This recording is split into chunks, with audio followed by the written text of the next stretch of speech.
Namaste, and welcome to our continuing series, Interviews with Disciples and Devotees. Today it's my honor to have Rahul with us.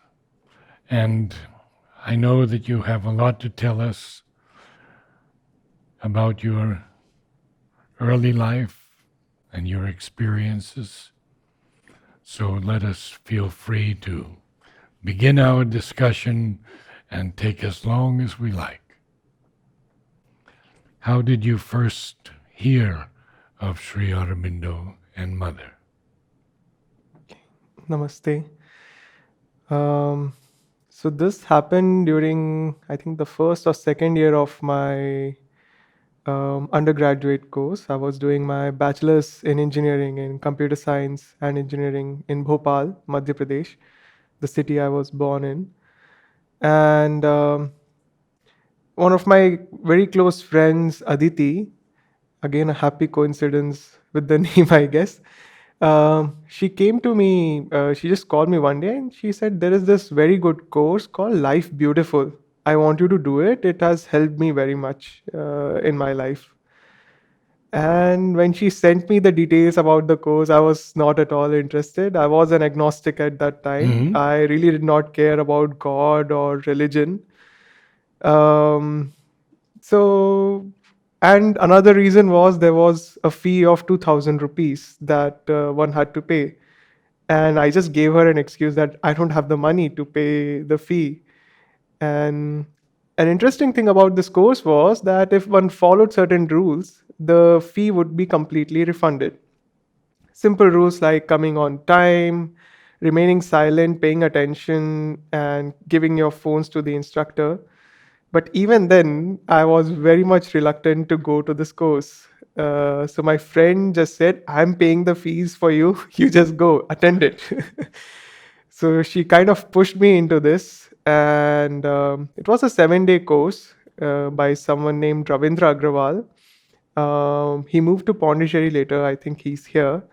So during that course, I don't remember very well the content of the course now because this is back in 2011. But we did some meditations on gratitude. We spoke about different aspects of life. Throughout the course, he did not mention or speak anything about Sri Aurobindo and the mother. It's only towards the end of the course, he said, if you are interested, there is a relic center in Bhopal and you can come there. So I was curious and I was very much moved by the course. There were some meditation techniques which made me feel something which was not material, there was something beyond.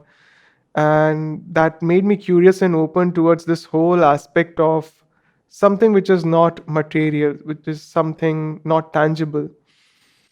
So, out of curiosity, I went to the relic center and I saw the photographs of Sri Aurobindo and the mother there in the ground floor. And when I went closer, I what I noticed was there were tears in their eyes. Um, I think Sri Aurobindo's left eye and mother's right eye. And what I sensed was it came from the pain of the whole world and humanity that they sensed. Um, and something within me felt or said or expressed that I cannot see them like this.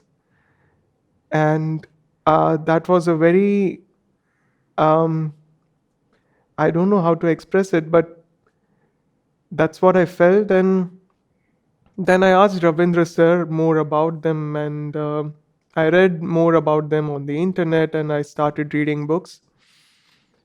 And I later also came to know that my birthday, I was born on the day that the mother left her body on 17th November. So all this was, it felt like I had some connection, especially with the mother. And I started reading more and more about their works. And two books that I really used to read a lot were The Sunlit Path by the mother, and there was this compilation called Light for Students. And that's how my journey began. And another thing Ravindra sir initiated me into was to write letters to the mother as a practice. And I started doing that. After I graduated, I aspired to come to Pondicherry to see the ashram, come to Auroville, and somehow my first job was in Chennai. So I was so happy. I came to Chennai. My training was going on, and that's when in 2014, I first came to the ashram and also visited Auroville. And after that, I worked for 2.5 years in the corporate sector. Then I moved to Bangalore to do my master's in computer science and engineering. And that's when I started coming to Pondicherry even more frequently. I would attend workshops at Sakar, courses with Namaha. And also in 2018, I did this All India Youth Camp, which was organized at Sri Aurobindo Society. And that's where I met Shivda for the first time. Over all these years, one of the things that really used to bother me was that I had not read about Sri Aurobindo at all in my history books. Not even a mention of Aurobindo Ghosh during the freedom struggle or some contribution. Only after that course, I came to know about him. I mean, forget about the mother, Meera Alfasa, her mention. I understand that she's not mentioned in Indian history for some reason. But no mention of Sri Aurobindo used to really bother me. And not just for his contribution to the freedom struggle, but what I was discovering as I was reading more and more and practicing based on my own limited understanding was here was a plethora, a gold mine of knowledge, and it was just lying out there, not discovered by humanity, and perhaps even more, I would say, by my generation.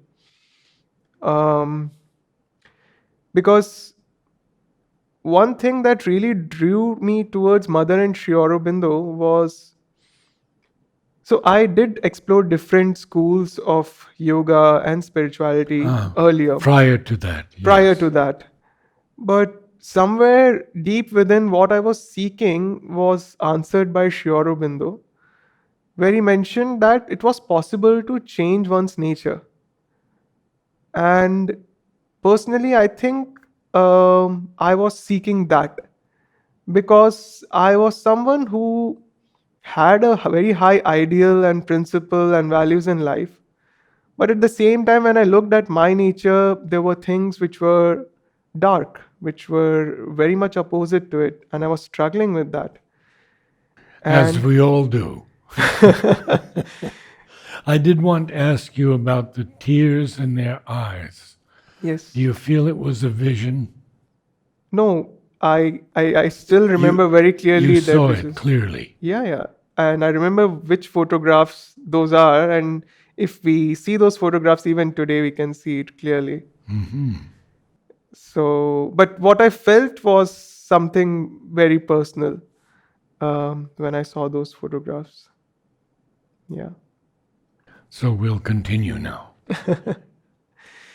So, yeah, when I was growing up through my teenage and my seeking perhaps had started during my late teenage, where I went through a period of depression. And that's when I opened up to self help books and I started reading some of them. And later, I also was discovering different schools of yoga. Prior to that, in my childhood, I had a very strong influence of Swami Vivekananda. Yeah, and given my father's nature of his occupation, he used to work as a civil engineer in the private sector. So we moved to southern India also. We lived in Tirunelveli and prior to that, Gadag in Karnataka. So somehow I had roots in this region early on in my life and a strong influence of Vivekananda to the extent that um, so in the Vivekananda Rock, there is a meditation center, meditation room inside. And years later, when I was growing up in Bhopal, we had moved back to Bhopal. I would imagine meditating, or I would imagine in my dreams or in my sleep, before I used to sleep, I would imagine that I'm inside that meditation center, that room where there was a green colored Om. I don't know. I just used to do this on my own. It just came to me. So I was very much connected with Vivekananda. And yeah, also, so I was born in a Hindu Brahmin family, and we used to do all the rituals and puja, everything. Around when I was 10 or 11 years old, I was very much devoted to Shiva. It was a very ardent and pure devotion for 2 3 years, and then something happened, and I moved completely away from rituals and religion. Something within me never liked rituals for some reason. um, I was more moved by the aspect of devotion, a selfless devotion maybe. So then, yeah, I would say from a believer, from a theist, I turned into an atheist, and then I gradually really did not care about whether there was something like that. And into my late teenage, I was an agnostic, and then I discovered Sri Aurobindo and the Mother. And as I was saying, what really moved me, or um, grounded me in Sri Aurobindo and the Mother's teaching, was this whole aspect of the transformation of nature, the possibility of transformation of the nature. Nowhere before I had read anyone talking about this. And that some a part of me really liked the whole challenge about it also, that okay, this is something really challenging, and I can devote my whole life to it. So that also perhaps got me hooked on to this adventure, maybe. And yeah, moving forward, over the years, I started practicing whatever I had read more and more, and somehow the connection, I think the inner connection was growing stronger. And this whole aspiration about um, how do we take Sri Aurobindo and the Mother, their story, especially Sri Aurobindo's story, to the youth. And as a youngster, I was really moved by animation films. So in my late teenage, something that really inspired me in my life were certain animated films, not just by Disney and studios in the US, but also um, something from Japan, for example. One of the um, stories I would mention, it's called Dragon Ball Z, and the central character is someone who, during my agnostic atheist years, was someone who was really inspiring me to lead a higher life. Maybe I would put it in those words. So, animation as a medium was something which I felt was, it provided this ability to express things which could not be expressed so easily in feature films. For example, using symbols, using something which is not that tangible, uh, which is more symbolic. So So living beings couldn't cut that. yeah, and But what about the animation that you see today in the world? It's not very good, is it? well, some stories I think are still inspiring. I think it comes at the end of the day, it is the story that they are telling. I still find some very beautiful animation films coming out, and there are others that are maybe not so inspiring. For me, it's the story that really matters. What story are they telling? That is more important for me rather than the medium of animation. Okay.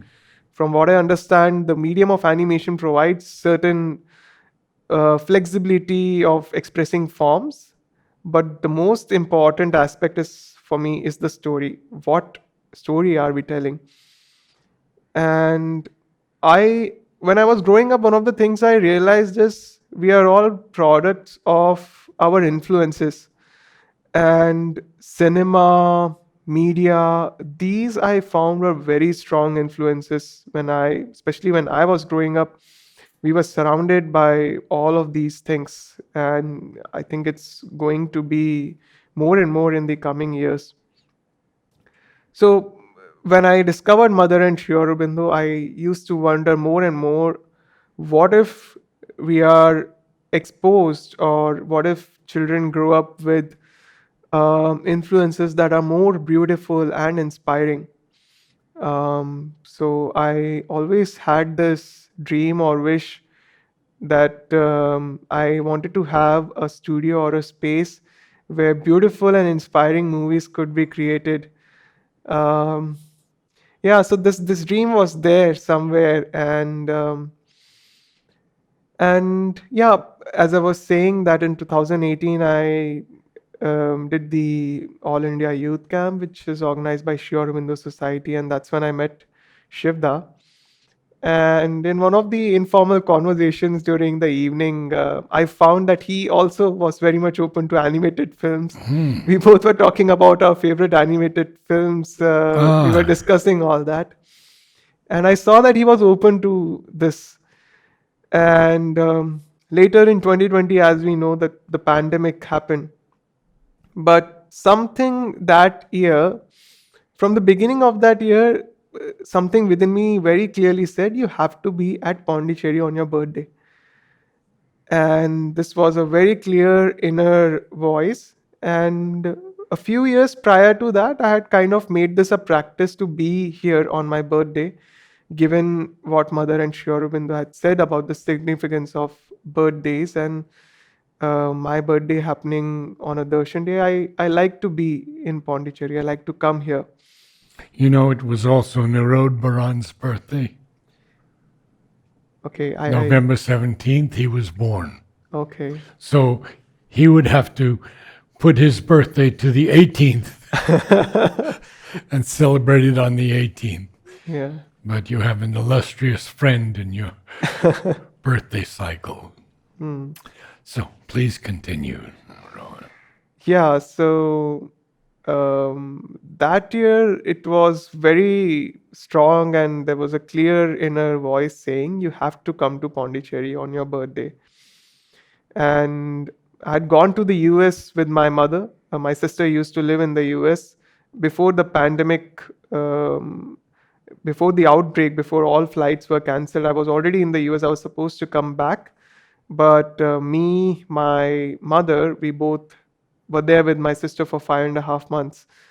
And I did not know how this was going to happen, but something within me was very calm, and it knew that I had to be here. We came back to India in mid August when the flights started again. And around mid October, I decided to come here. That was the time when the second wave was about to really start off. And so that is the time when um, the second wave was about to start, and I was moving to Pondicherry. When I came here, my mother was by herself in the house, and the second wave started. And I don't know, something within me was not afraid. I just offered it to the mother, you take care of my mom. And I just had no fear. I knew that mother will take care of her, and she was fine. um, and when I came here after my birthday, I turned 30 that year. And 10 days after my birthday, I went to Shivda, and I just said, why don't we make an animation film on Sri Aurobindo? And that's how we started. And he was very much on board with this. It was like he also was waiting for someone to come up with this idea, and he was very happy. And I mean, I'm trying to imagine now, this was happening when the pandemic was at its peak, but we were still kind of planning and thinking about doing this. So yeah, I went to Shivda with this idea, and we were thinking how to go ahead with it. The only filmmaker I think the both of us knew was Manoj, who was close to us. So he spoke with Manoj, and then as Manoj shared, he mentioned Suresh, Hmm. and Preeti Di was working closely with Shivda during those days. Ah. So that's how we started slowly to form the team, and Srinivas joined us, and Archana Di also joined us. And I had to go back to Bhopal after November. So the project kind of started off on 21st Feb. It was commissioned to Studio Exorus, and I was contributing in whatever way I could from Bhopal. At that time, I was also working. So after doing my masters in Bangalore in 2018, I took up another job, and because of the pandemic, I started working remotely. Um, Also, at the personal front, I started questioning if this is the work that I want to do throughout my life. Because the inner quest, the inner calling was growing more and more stronger within me. I was questioning if I want to continue with this work. The work was very interesting. I was working in the field of self-driving cars. I loved what I was doing, but Hmm. something within me was not satisfied. Ah. So this continuous inner nudge made me. Um, so I was again back in Pondicherry around June, July 2021, and that is the time when I decided to leave my job and answer to this inner call. I said, okay, let me explore this. Maybe I'll go and join Auroville and see how it works out. So I resigned from my job. I called up Manoj and I said, Manoj, I want to come and join Auroville. Manoj said, don't have any romantic ideas about joining Auroville. Come live here for 3 months and then see how it goes. Whoa. Good advice. Very good advice. So You must have had a good paying job too. yeah, it was a nice, decently paying job. And you left it. Yeah. And I was very clear that I did not want to take a sabbatical or take a break from work. I was clear that psychologically I wanted to go full in if I'm exploring. So I left, and I did not know where I'll go in Orville, what I'll do. So, in I think it was October or November 2021, I came to Shivda in Pondicherry, Shivda and Preeti. And I said the animation film project was going on. So there was some work related to that. So I said, can I volunteer here? So I started volunteering with them, and we did some other work also. I developed the Oro Youth website, and I did whatever work came my way. In February 2022, last year, there was an opportunity to join, not join Oroville, to explore Oroville through this program called Diksha. And it was a 3 to 4 month city semester program where volunteers of Purnam is a unit in Oroville. Manoj is one of the co-founders along with Divyanshi. And so this was organized by Poonam, and I had done some courses with Poonam earlier. So this opportunity came up, and I thought, okay, let me go and see how this works. So I joined the Diksha program. I came to Oroville in June last year. I started volunteering with this unit called Talam in Oroville, which develops software for Oroville's needs. And it also runs an education program for the youth of Oroville and the bioregion, through which they teach um technology to the youth. So I started volunteering with Talam from June last year, and in August I decided I want to join Oroville. Applied for the newcomer process, and I'm a newcomer now. Hmm. So it's been more than 6 months in my newcomer process. Manoj also happens to be my mentor during the Mentor, midlife. yes. Yeah, You Manoj have and two mentors? yeah, my second mentor is Anandi from PTDC. Anandi, Chinese Anandi? No, another The Anandi. Spanish, the Spanish. one who, Yes, I know her very well. yeah. So they are both my mentors, and yeah, this whole journey in Auroville, becoming a part of Auroville, has been really fulfilling and rewarding in its own way. I could see that through my skills, through whatever I knew, I could contribute something which is of use of for the community, for Auroville, and that gave me a sense of belonging. And after I became a newcomer, I could go to Matri Mandir. I could go inside the chamber. And that space I always found was transformational. And that has been helping me in my inner journey. So, How did you feel about it versus the Samadhi? Samadhi, when I touch the Samadhi, when I touch my head there, there is a very subtle feeling, subtle concrete feeling. Um,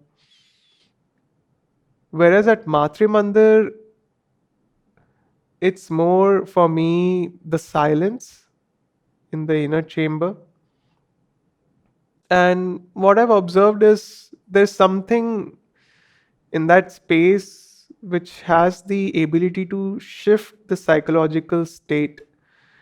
For example, one of the days I observed that I was having uh, a very disturbed mental state, thoughts, etc., were going on, and I just went in the gardens. I did not even go into the chamber, and I could observe when I came out that I was in a different mental state.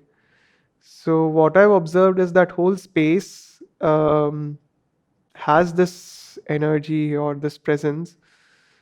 Although I'm not someone who's very sensitive, I keep hearing from people when they say that, we felt this presence there, or I always keep questioning whether what presence are they talking about.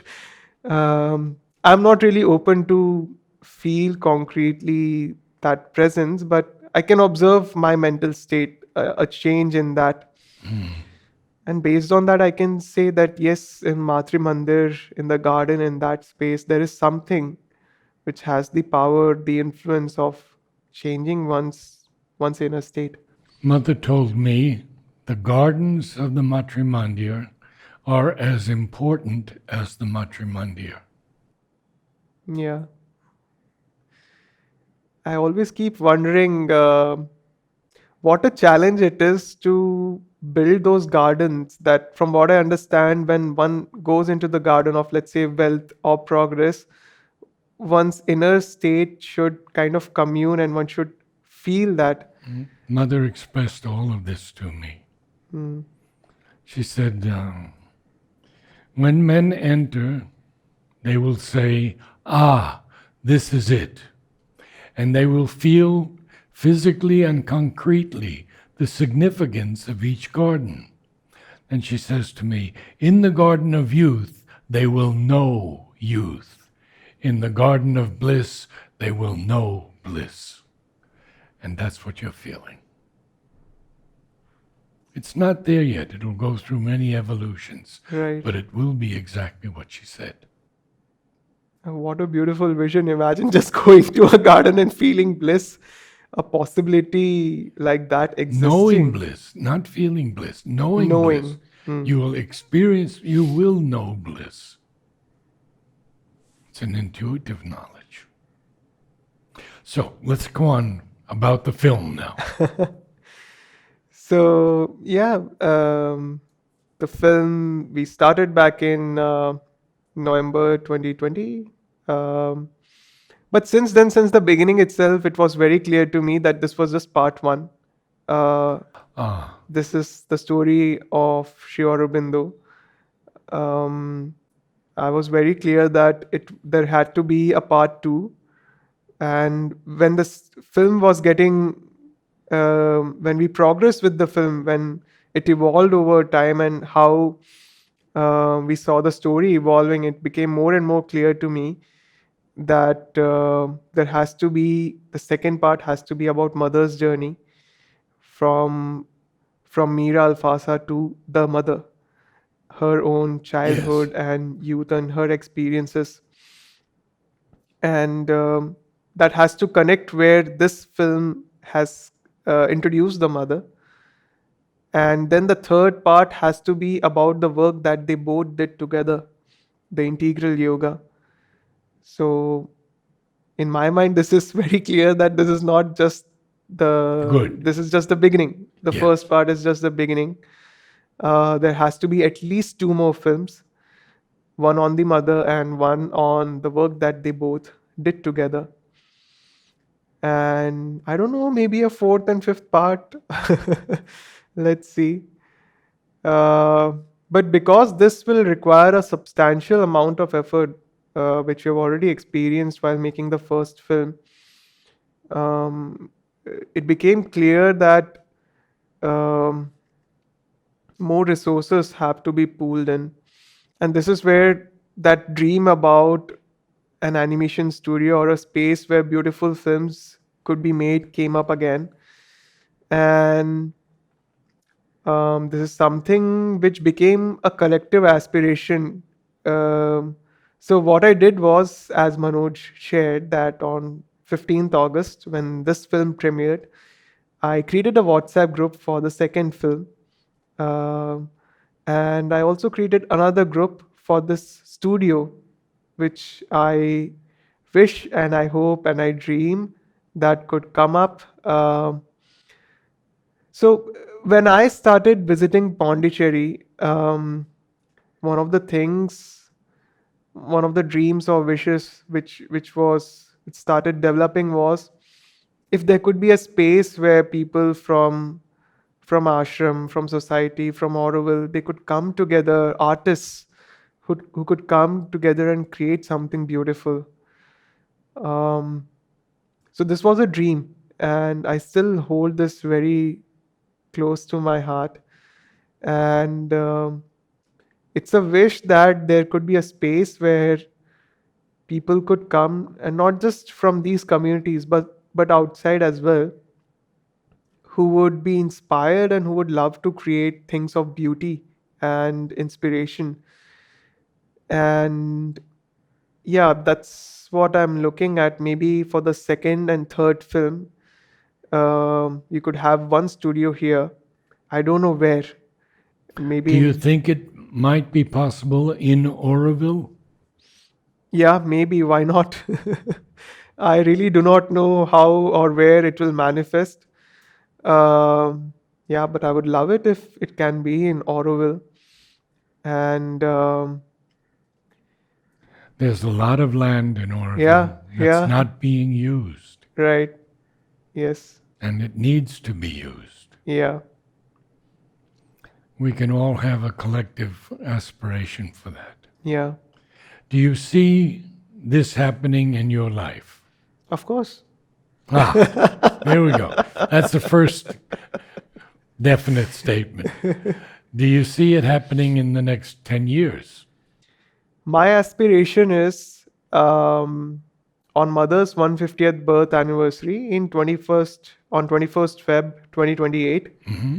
We should have those two parts done. That is part 2 and part 3. Oh, 5 years. Yeah. Because I see it possible. Because we have learned a lot from making this first film, and those learnings will help us in cutting down the time for those two parts. But it cannot be possible if we use the same amount of resources. Um, Can we need you another. amplify that aspect So on resources?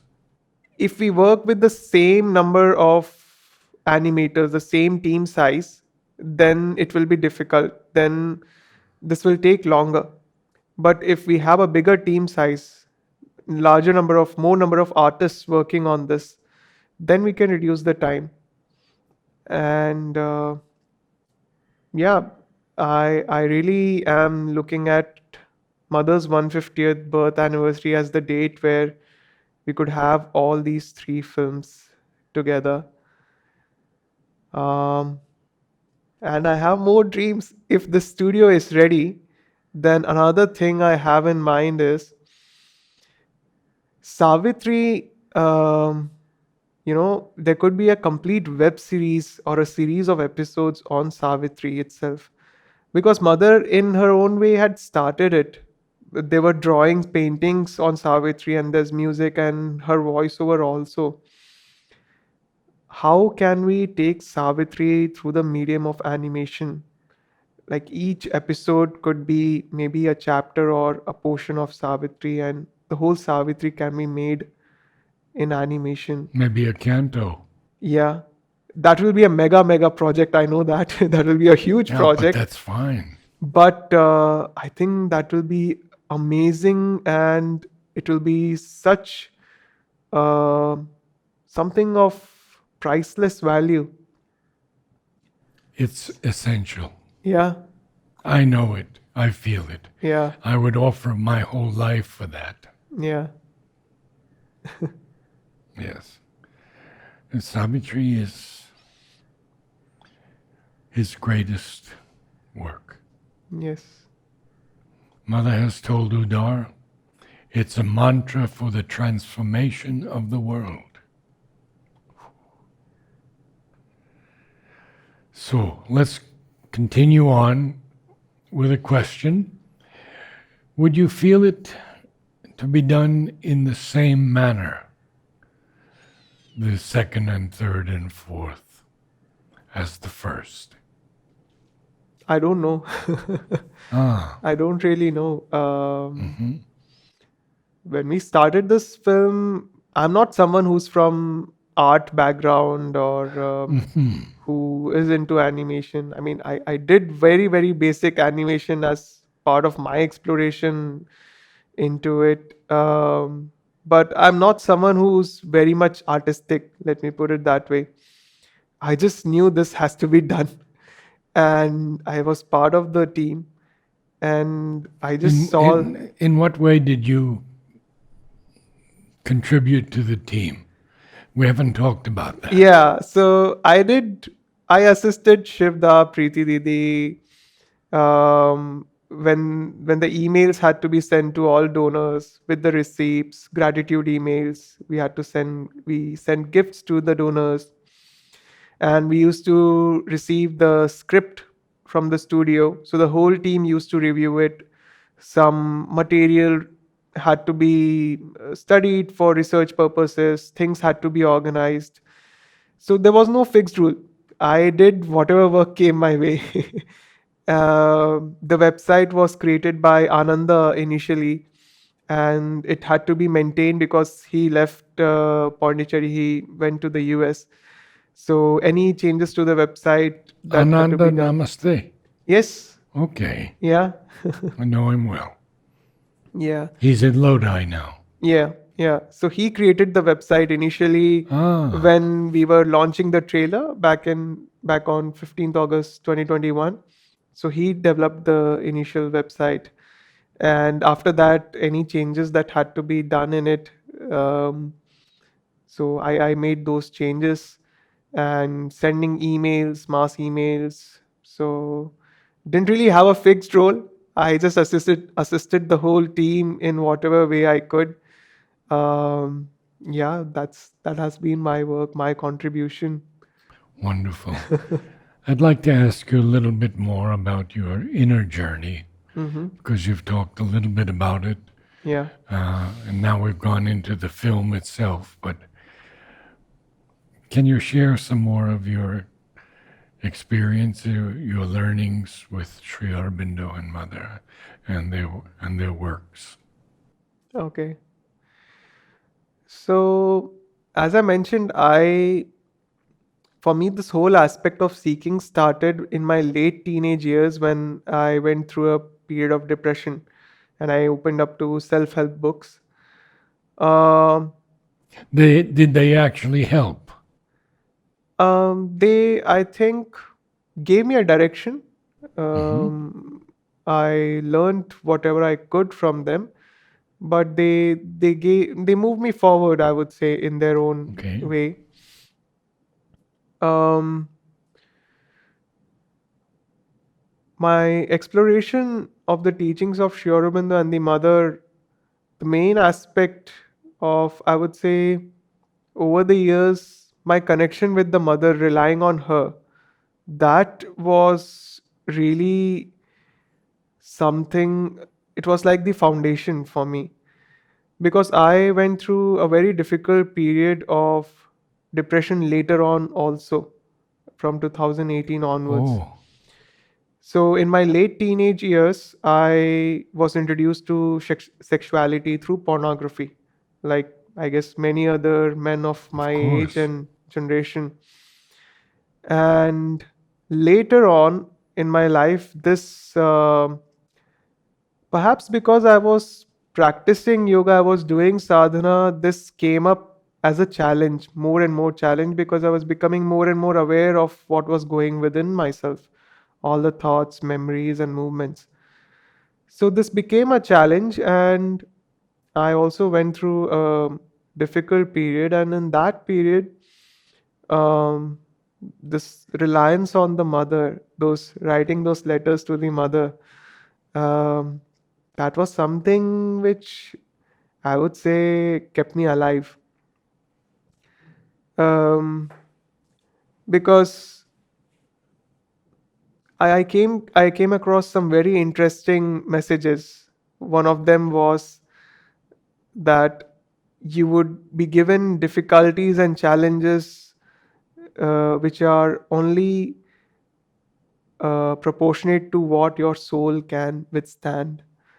And throughout my journey, it was like from time to time, I would get these messages from somewhere which were really needed for me on that day. And those two books that I mentioned, Sunlit Path and Light for Students, those were kind of the foundation for my practice. And yeah, that's how I started. Have you read many of their other works? Not the major works like Synthesis of Yoga and Life Divine. I've not gone deep into it. Although there was a time when I went ahead and bought all these books with the intent of reading them. I have all of them, but I'm not yet gone into the depth and read them thoroughly. Um, but the one book that now I constantly or more regularly read is this the small book called The Mother, which Sri Aurobindo wrote. Yes. So yeah, for some time I have been reading this almost on a daily basis. And Savitri? Savitri also, I have not read completely. I read some portions of it here and there, but whatever I read, it felt like it felt otherworldly to me completely. And what amazed me was how Sri Aurobindo wrote all this. He must have experienced all this to be able to write this, and I find that completely amazing. It's something which is completely otherworldly for me. Yeah. Thank you so much, Rahul. Thank you. You have anything more to share? We do have time. Well, I just invite all of us to this collective aspiration that on Mother's 150th birth anniversary, we could take at least her story to as many people as possible, and also perhaps this aspiration where we can all come together and um, create this beautiful inspirational movies or films, things which would, as I mentioned earlier during my interview, that these films and media are influences. These are strong influences. And if we have things of beauty and inspiration, more and more things of beauty and inspiration out there, then that would influence the youth and the people of generation, the coming generation, in a very different way. So maybe not just films related to Sri Aurobindo and the mother, but maybe things, stories which are inspirational and beautiful in their nature. So I dream of a space like that, maybe in Auroville, that could come up in in the near future and birth this possibility. Yeah, one thing I mentioned that night was how during my journey, one of the things I would write during my letters, the letters to the mother that I wrote, was this constant prayer that make me an instrument for your work. And I saw so much within me which obstructed that. But I kept offering all of that to her, and I kept praying that get your work done from me, make me the instrument of your work. And through all the inner struggles and everything else, this prayer, this aspiration, it became more and more stronger over the years. This has been a constant prayer, it still is. Um, After I joined Auroville during the newcomer process, one day when I was in Matri Mandir, there was this very strong, I don't know how to express it, but this came very clearly that my whole existence is um, for their work and nothing else. And life after life, I'll just take birth and I'll just come here and do their work. For me, my existence without her, I don't see why I would exist. And that day it became very clear. And I was happy. It's okay. This is, it's like I in a way I found myself. And for me, finding my purpose or life's purpose is not it's not the quest anymore. I'm very clear what I have to do, the work I have to do. It's very simple. It's the fulfillment of their dreams. It's the realization of their dreams. How and what I will do is I keep offering it to them, and I'll do whatever work comes my way. That is not in my hand. uh, but this much is very clear that my whole existence, the existence of my being, is belongs to them. It's, I see no other reason. This clarity came very recently, and it came very strongly that this is it. Yeah, Thank you. thank you.